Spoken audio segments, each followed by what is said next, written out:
போல என்றும் வாழ்க எங்கள் வீட்டு பொன்மகளே.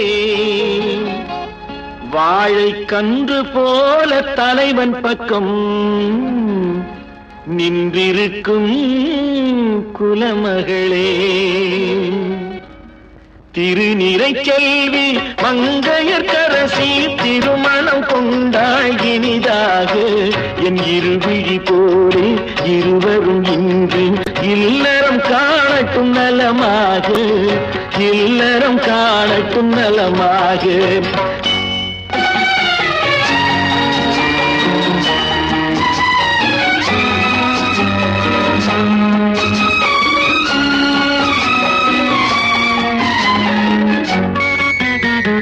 மஞ்சள் குங்குமம் மலச்சூடி மணமகள் மேடையில் அங்கிருக்க